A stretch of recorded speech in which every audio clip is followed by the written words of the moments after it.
You step through the glass doors of the venue, heels silent on polished marble, heart drumming behind your ribs, not from nerves but from knowing what's about to happen. You're early not to impress, just to take in the calm before the storm. The event planner nods at you as you pass clipboard in hand and you nod back, no need to say a word. It's your venue. You've walked every inch of it, chosen the light fixtures, approved the carpet sample, even vetoed the idea of gold leaf on the ceiling.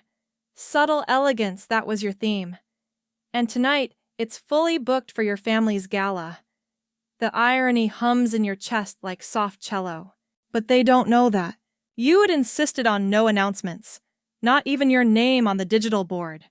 You wanted to see who they were when they thought you were no one. And sure enough, before you've even taken a step toward the reception table, your cousin Jenna eyes you like you're holding a tray of canapés instead of a clutch. Her brows knit, then her mouth forms a tight little smile. "Oh, can you check if the rosé is chilled?" You blink once slowly and murmur, "It is." She walks away without thanks. The name tag they hand you at check-in is blank. Just a Sharpie scrawl, help staff, kitchen. You look at it, then up at the intern behind the table. He shrugs, scanning the list. You weren't on the guest list, I guess. You don't argue. Just pin it on and walk in. The ballroom is exquisite. Your lighting scheme is perfect, soft blush against whitewashed brick golden chandeliers, dimmed just enough to make the room feel like a warm inhale. And not one person notices you. Not one family member stops to say, "You made it." The few who glance your way only seem vaguely annoyed, as if wondering why a waitress is wearing heels and lipstick. You reach for a water glass on the sideboard, no champagne for now, not yet, and that's when Uncle Rick leans in near you, clinking his drink with his wife's. "I told you she'd be stuck doing catering. Didn't I say she wasn't cut out for law school?" You smile at the glass. Sip slowly. You'd graduated early. They never asked. You wander through clusters of sequined dresses and rented tuxedos. You overhear your father bragging about the stock market, your mother laughing too loudly at something someone's husband said, and the sound of a violinist tuning up for the first dance. You nod at the musician. You hired her. A prodigy. Plays Bach like she's bleeding. Still, no one recognizes you. There's something freeing about being invisible. At first. Like you're floating through a play you've already seen. But then, you feel it settle the old ache. That slow burn in the back of your throat. Not from being left out, but from realizing they're exactly who they've always been. And you're exactly who they've always chosen not to see. Then Jenna, again smiling too wide. "Sweetie, can you clear this plate?" You take it. Not because you have to, but because you want to see how far they'll go.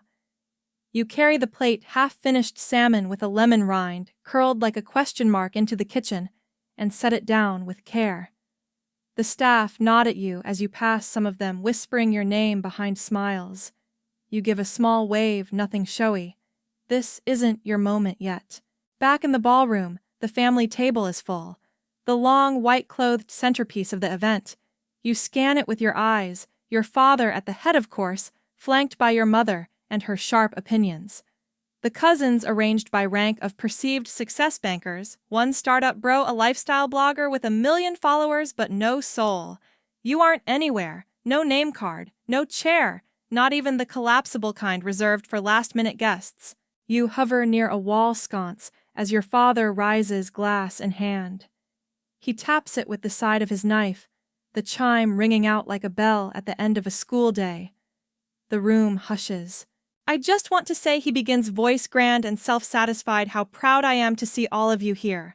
Our family full of talent, beauty, and promise." You know what's coming. You know who he'll name. But still you brace. To Jenna, who just launched her own design firm, to Marcus, who made partner, and to little Evie, who got into Stanford.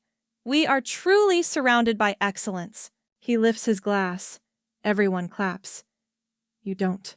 No one mentions you, not your law degree, not the real estate holdings, not the nonprofit you quietly fund that feeds 300 kids a week.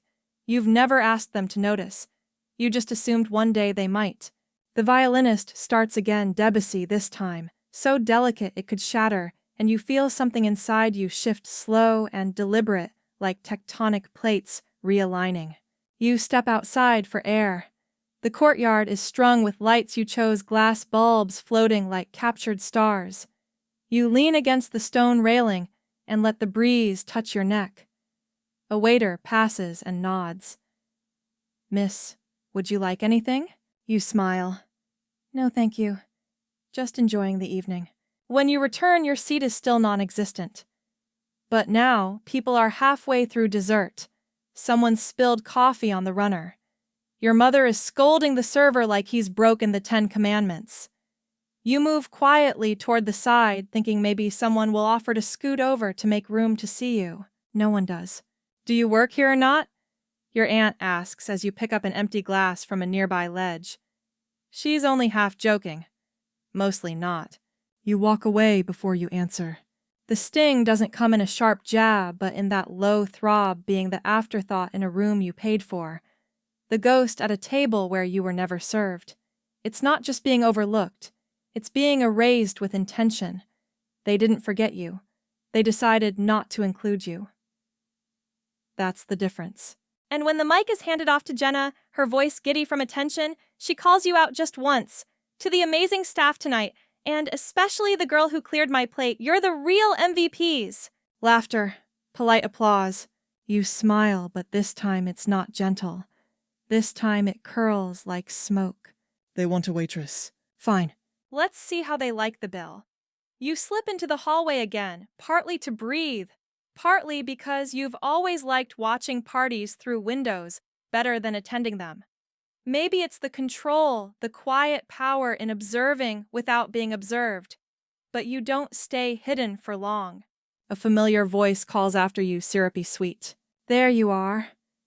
Aunt Marlene says, heels clicking toward you like she owns the floor. She looks just as she always does, overdressed, overperfumed, and underwhelming.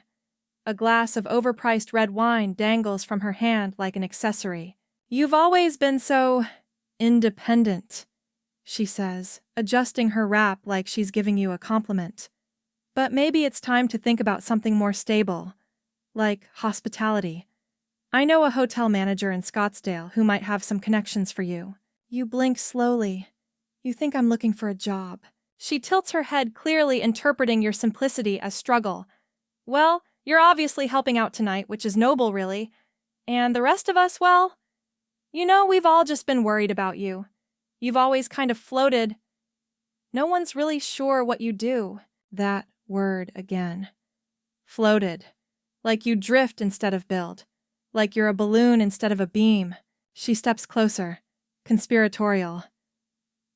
"And, sweetie, I just want to say, showing up here tonight, it's brave. Not everyone would have the humility."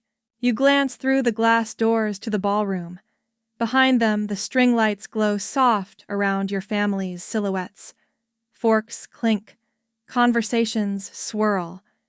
And you realize something both hollow and clear: they don't need to humiliate you loudly. They do it with smiles and pity and advice no one asked for. "I'll think about Scottsdale," you say with a small nod. She beams, thinking she saved you. You walk away back into the hallway and press your hand against the wall beside the framed print of the venue's blueprints, your blueprints. You'd fought for those arches, lobbied the city for the zoning, hired every artisan who touched the plaster. And yet, here you are, getting career advice from a woman who married into money and still thinks lease is a luxury car term. You head toward the kitchen again, not to hide this time, but to ground yourself. The chefs greet you like an old friend. One of them, Miguel, hands you a bite of something off-menu. "For your approval," he says like always. You nod, tasting it. Perfection. "How are they treating you out there?" he asks, eyes kind. You pause. "Like I belong under the table." He smirks. "They'll learn." Back in the hallway, you catch your reflection in one of the tall glass panes. Not a waitress. Not a lost cause. Just a woman in a silk dress, standing straight, eyes sharp, finally seeing the truth of the people she was raised by. And suddenly, you're done asking for recognition. You're done letting your name be bent into something small enough to ignore. You're done waiting for someone else to offer you a seat. So you walk toward the ballroom, toward the stage. It's time they learned who booked this whole damn show. The kitchen door swings shut behind you with a soft click, and you savor the silence. The thrum of voices from the ballroom fades into a muffled hum, replaced by the rhythmic sound of chopping, the sizzle of something being pan-seared, the low murmur of real work being done. No show, no posturing, just honest effort and sweat on aprons. The kind of world you've always understood better than the one you were born into. Miguel notices you immediately. He doesn't flinch or fumble, just gives a subtle nod. We've plated for dessert. Raspberry coulis with the tartlets, just like you like it. You smile. Looks beautiful. A younger sous chef brushes past with a tray, then pauses when he realizes who you are. His eyes widen, and you see the sudden awareness spark. He's new, but not that new. Sorry, Miss, I didn't mean to. You wave him off gently. It's fine. Carry on. He nods a little breathless, like he just bumped into royalty in the stockroom. In this back corner of the night, where nobody's pretending to be anyone, you feel more seen than you have all evening. You walk past the prep table and gently trail your fingers along the stainless steel edge. This is your favorite place in the building. Not the ballroom, not the conference suite. Here behind swinging doors, you remember why you built it. You think of the first contractor who tried to talk you out of using local materials, the architect who rolled his eyes when you said you wanted to run point.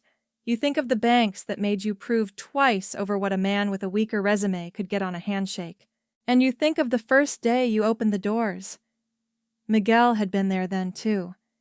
And he'd called you boss without a hint of irony. You staying back here long? He asks now, plating the last tartlet. You shake your head. Just needed a minute.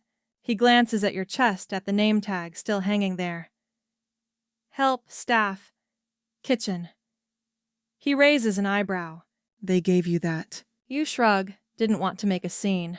His smile is sly. You're about to, though. You don't reply. Just slip the tag into your clutch and exhale slowly. As you turn to leave, the kitchen doors swing open. Jenna again. She's laughing with someone behind her phone in one hand, a glass of white in the other. She nearly bumps into you, then pauses, blinking. Oh, she says, looking you up and down. You do clean up well. You tilt your head. So do you. She frowns slightly, unsure if it's a compliment or not. Hey, I think one of the servers took my bag by mistake. Can you check? You smile slowly. I'll see what I can do. She walks away without waiting for an answer. And that's when you finally decide no more watching. No more quiet corners. You stride out of the kitchen through the corridor and into the control room just off the ballroom floor. It's a tiny space hidden behind a decorative column. Most guests never notice it. You designed it that way. On the wall, the projector screen still displays a slideshow of family photos, birthdays, weddings, beach vacations you were never invited to. You tap a few keys, pull up a new file, and then you make the smallest, most delicious adjustment. Next slide. Welcome to the Gala at Aurora Hall, followed by a footer in white gold text. Venue graciously provided by owner and founder you. You don't even need to hit enter. The presentation updates itself in real time. And outside, the crowd is still laughing, still sipping, still unaware that everything around them belongs to the girl they think is fetching wine. But they're about to learn. You hear the shift before you see it. The laugh track of the evening, the polite chuckles, the wine-drunk guffaws, stutters, pauses, like someone pressed the wrong button on the soundtrack. You remain in the wings behind the curtain of marble and illusion, and peek through the crack. On the ballroom's far wall, the projection glows bright. Welcome to the Gala at Aurora Hall. Still elegant, still tasteful. And there it is in fine gold script just beneath. Venue graciously provided by owner and founder you. You watch their faces before they know anyone is watching them. It's better that way. more honest. Aunt Marlene has her mouth open mid-sentence and doesn't close it. Jenna blinks once, twice, phone forgotten in her hand. Your father leans forward, squinting. Your mother, always so composed, stiffens like a statue mid-gesture. And suddenly a sea of people who had been so sure of the world just a minute ago now look like they're trying to remember a detail they all missed. You walk back into the ballroom. No music plays. The violinist, sensitive as ever, senses the shift and lowers her bow. You take your time crossing the floor. Let them sit with it. Let them stew. Eyes follow you like spotlights. And still you say nothing. You make your way to the bar and pour yourself a glass of sparkling water, just like you always do when you're closing a deal. You raise it slightly in their direction. Not a toast. A statement. Jenna is the first to break the silence. Wait, you own this place? You turn slowly, smile faint. Is that a problem? No, she stammers. I thought that I was serving hors d'oeuvres. You tilt your head. Technically, I was. You looked thirsty. Your father rises halfway from his seat. Since when? Since before your last birthday party, you say not loud, not dramatic. You know the one you said was too elegant for just a restaurant. You see it hit him like a slow wave.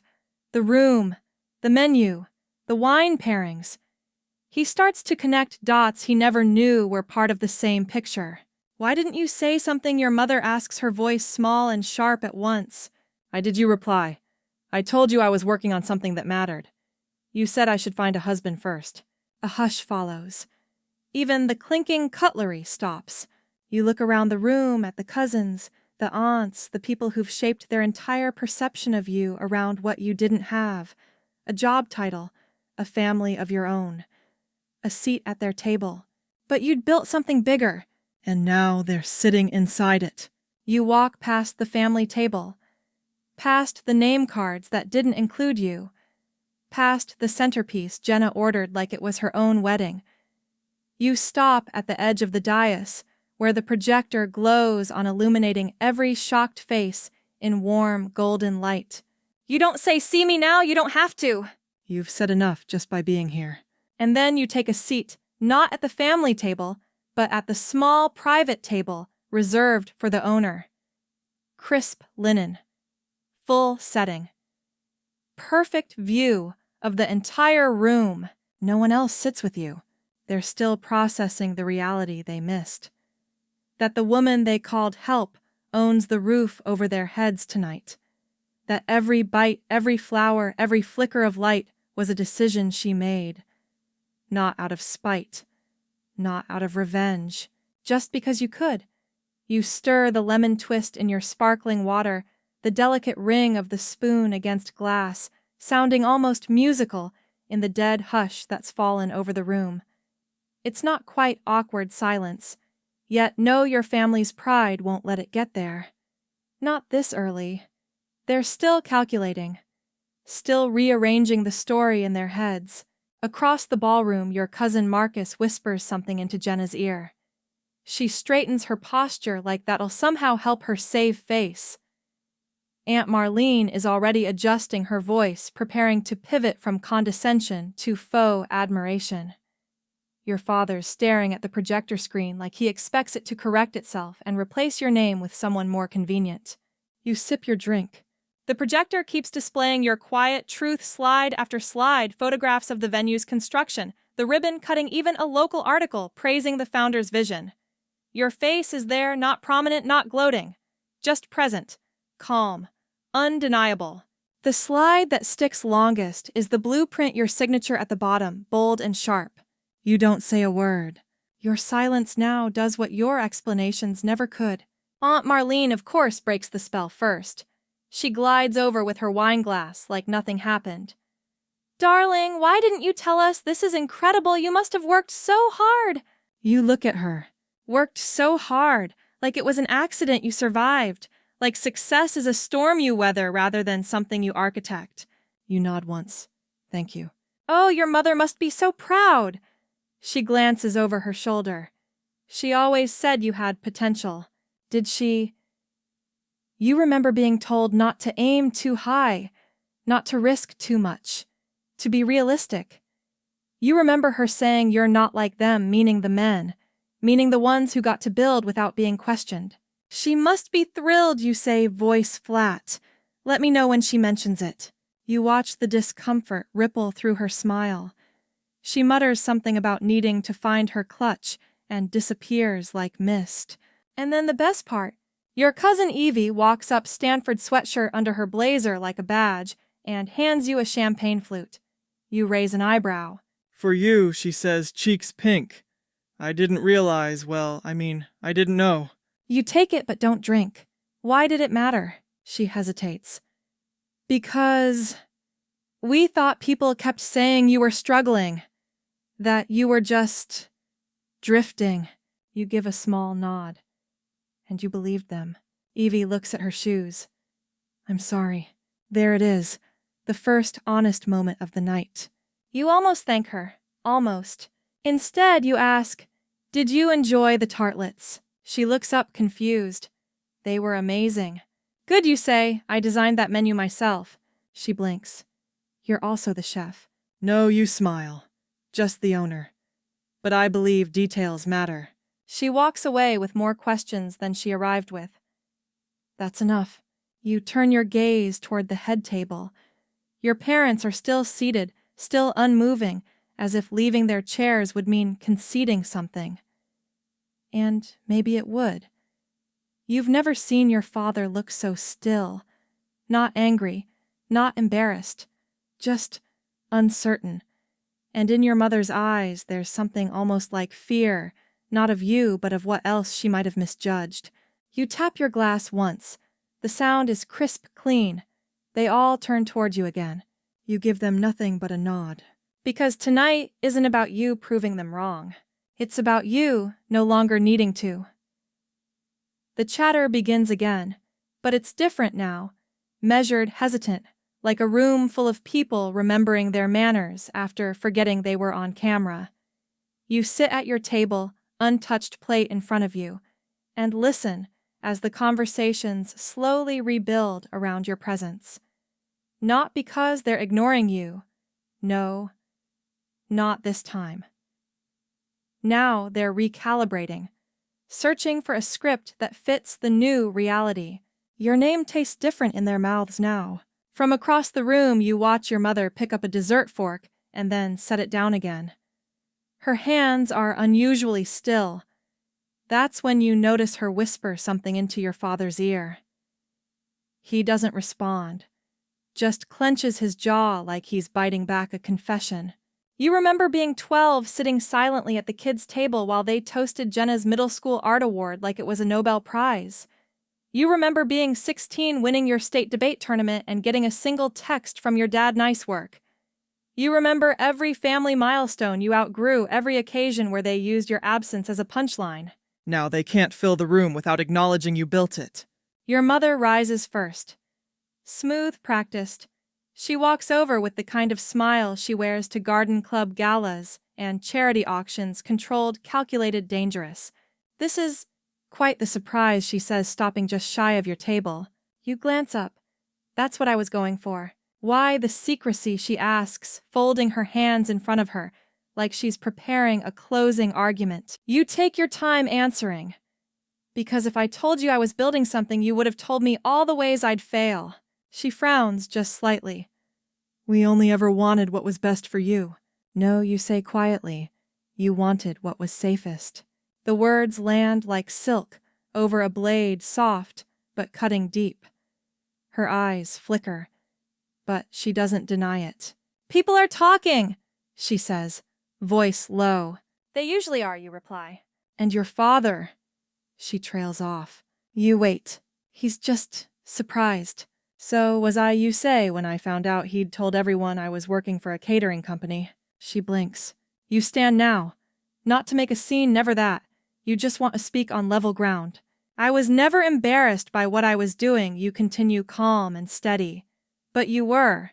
You couldn't see it because it didn't fit the version of me you'd already decided was real. And now that I'm not hiding it, suddenly you don't know what to do. Your mother's eyes gloss, but she doesn't cry. She never has, not for you. You lean in slightly. Don't worry. I won't ruin your night. She swallows once and walks away. Your father still hasn't moved. You watch him for a moment. There's something about his stillness that reminds you of glass, clear, rigid, and easily shattered. He finally looks at you. You hold his gaze. He doesn't smile, doesn't frown, just gives you the smallest, tightest nod. It's not approval, it's acknowledgement. And somehow that's more powerful, because it means he sees you now, not as an extra or a fluke or a daughter he needs to explain away, but as someone who didn't need his permission to become real. You turn back to your seat, but you don't sit. Not yet. The weight of the room is too thick, the air too charged with the kind of silence that comes before thunder. Then, just as you expected, someone breaks it, but not with grace. Jenna, ever the spotlight chaser, raises her voice from her place near the bar. Excuse me, can we get a refill on this Sauvignon Blanc? It's lukewarm. She's holding the glass-out arm extended like a queen summoning her servant. She's talking to you. You lock eyes with her slowly, deliberately. Her smile falters, not quite realizing yet, but close. And then you walk toward her. Not rushed, not angry, just calm. Her shoulders drop in relief, mistaking your approach for compliance. Thank you, sweetheart, she says, placing the glass on the counter beside you.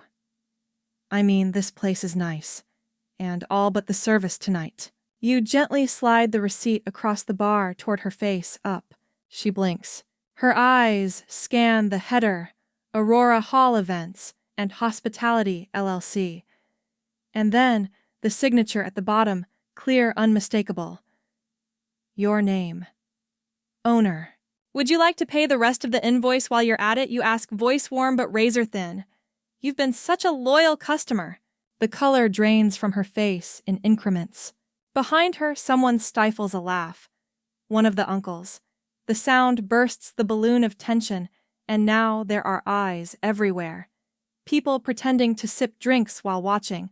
Cousins whispering, spouses adjusting their posture. You step closer, not threatening, just direct. Next time you speak to someone like they're beneath you, make sure they're not the one who owns the floor you're standing on. Jenna mutters something, I didn't mean it like that, but you're already walking away. No need to chase her apology. Let her sit with it. Back at your private table, you finally lower yourself into the chair. It feels different now, like a throne disguised in linen. Your plate is cold, your drink flat, but none of it matters. Your father is watching you now, not with disapproval, not even with surprise, just watching, trying to understand the person in front of him. Good luck. He stands, walks slowly over. You don't rise. Not this time. I suppose he begins clearing his throat. I owe you an apology. You raise an eyebrow. You suppose. He exhales. I underestimated you. You swirl the flat water in your glass. That's generous. I think you dismissed me. He nods once, accepts it. I didn't realize you'd made something like this, he says, glancing around the room. It's impressive. You look at him. Really look. For the first time in years, maybe. Funny you say. I always knew I could. You were the one who didn't. He's quiet a moment. Why didn't you tell us? You set the glass down. Because every time I tried to share something real, you turned it into something small. You turned me into something small. The weight of your words settles on him like dust. He doesn't try to defend himself, just nods quietly. You were always capable, he says, finally. I just didn't want to see it. That's on me. And for the first time in a long time, you believe him. Not because he's changed, but because you have. You built something he can't take credit for, can't reshape, can't belittle into a nice anecdote at Thanksgiving. And that's the real victory. Not the signature on the deed. But the silence that follows, because for once there's nothing left for them to say. The camera flash catches you mid-blink. Sorry, the photographer says sheepishly. Just doing the rounds. The family wanted a full group shot in 5 minutes. You nod more out of habit than agreement. You already know how this will go. Aunt Marlene is herding everyone into position like it's a royal portrait. We need symmetry, she says, shuffling cousins as if they're chess pieces. Your mother is adjusting her necklace in the mirror, Jenna's reapplying lip gloss, and the little kids are already fussing under the weight of expectation. You watch it all from your corner table, arms folded loosely, sipping a fresh drink. The coordinator, a young woman with a clipboard who looks like she hasn't blinked in 2 hours, approaches you cautiously. They, asked if you'd like to join the family photo. You smile. Did they? She shrugs helplessly. Well, technically, your aunt asked. Loudly. Of course. You rise slowly, deliberately, letting your chair scrape the floor just slightly. The sound cuts through the room like a soft warning. You walk toward the backdrop, a silk screen you chose lit by warm LEDs you paid for. Your heels click against the marble with quiet authority. Everyone's already in place when you arrive. No one makes space, not until your father surprisingly gestures to a spot beside him. Here, he says, voice low. You step forward, then stop short. Actually, you pivot, stepping instead to the far edge of the lineup. Not quite within arm's reach, not quite symmetrical.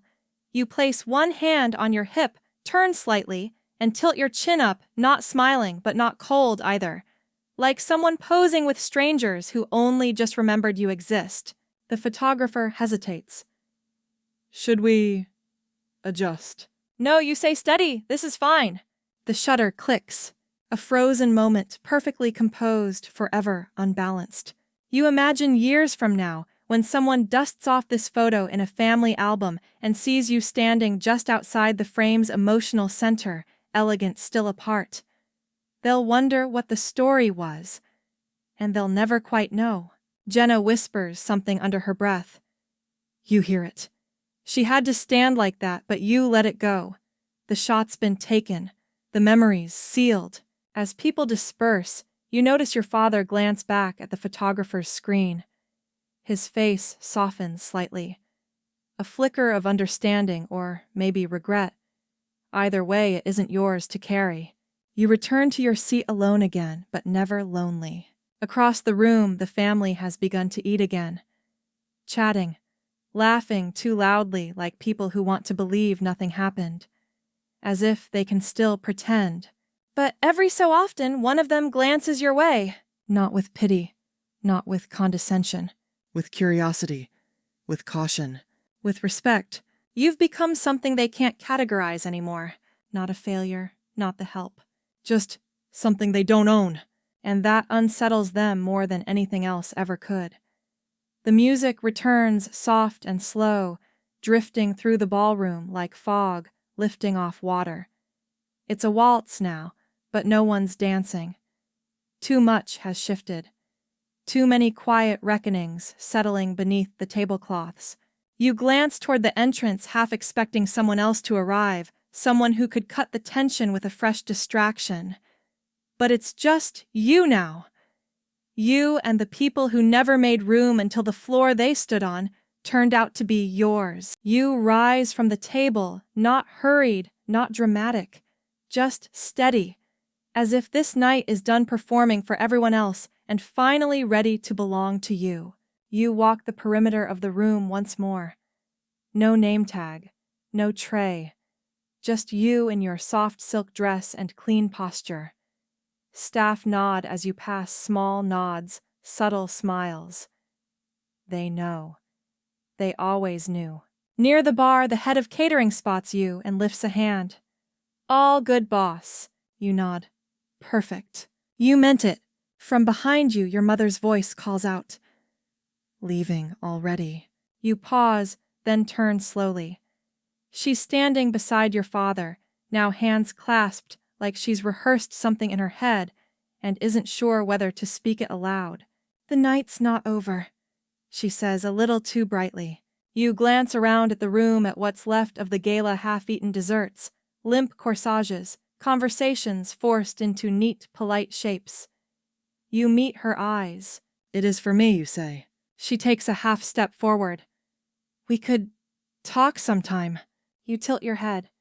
We could. She nods slowly, as if she understands what's been left unsaid, that it's not her invitation to give anymore. You glance at your father. He doesn't speak, but he doesn't look away either. And that, strangely, is enough. You continue toward the doors. One of your younger cousins passes you on the way out. She stops looking up at you with wide eyes. You really own all of this. You kneel slightly so you're eye level. I built it. Did they help? She asks, nodding toward the family. You think for a second. No, you say gently, but they gave me the reason. She doesn't fully understand, but she smiles anyway, like she's proud of a secret she can't wait to grow into. Outside, the night is crisp, the air clean. You let it wrap around you like the applause you never got but no longer need. Your car is already waiting. Valet knows your schedule better than your relatives ever bothered to. As you slide into the back seat, the driver turns and asks, "Back to the townhouse, Ms." He doesn't even finish your last name. He knows who you are. You nod. As the car pulls away, you glance back once. Through the tinted glass, you can still see them, your family inside your walls, beneath your chandeliers, eating food from your kitchen. Living inside a story you wrote while they weren't watching. They called you a waitress. But you were always the architect. The city drifts by in blurs of gold and midnight blue. Street lamps stretch across the pavement like ribbons of light, soft and steady, as if they too understand that something meaningful has closed tonight. You lean back in the leather seat, eyes half-lidded the weight of the evening, finally releasing from your shoulders, not all at once, but slowly, gently, like threads loosening from a tight weave. The rhythm of the car, the quiet hum of the engine, the muted rush of tires over asphalt settles into your chest like a heartbeat. For the first time in hours, you aren't holding your breath. You're not preparing for the next barb, the next dismissal, the next small erasure. You are simply here, whole, unmoved. In your lap, the clutch you carried all evening rests with quiet elegance. Inside, not much your phone, a backup lipstick, the discarded name tag, help staff, kitchen. You trace its edge with your finger, then fold it once, then again, until it disappears into something unrecognizable. You don't need it anymore. You never did. The car slows as it reaches your street, lined with trees and silence windows aglow with the soft warmth of people winding down their own evenings. You step out, heels clicking once against the curb, before you pause, looking up at the townhouse bathed in soft porch light, the one they've never seen, the life they've never imagined for you. You climb the steps, unhurried key slipping into the lock with practiced ease. And when you close the door behind you, it's with the quiet certainty of someone who no longer needs to prove anything. The silence inside your home isn't lonely, it's sacred, safe, a stillness earned. You change into soft clothes, leave the makeup remover by the sink, light a candle without thinking. And as you sink into the couch, barefoot, warm, alone, you let yourself smile. Not out of triumph, but out of peace. You didn't just own the venue, you owned the moment. You rewrote the story. And if you're still awake, that's okay too. Some nights just lying still and breathing softly is enough to return home to yourself.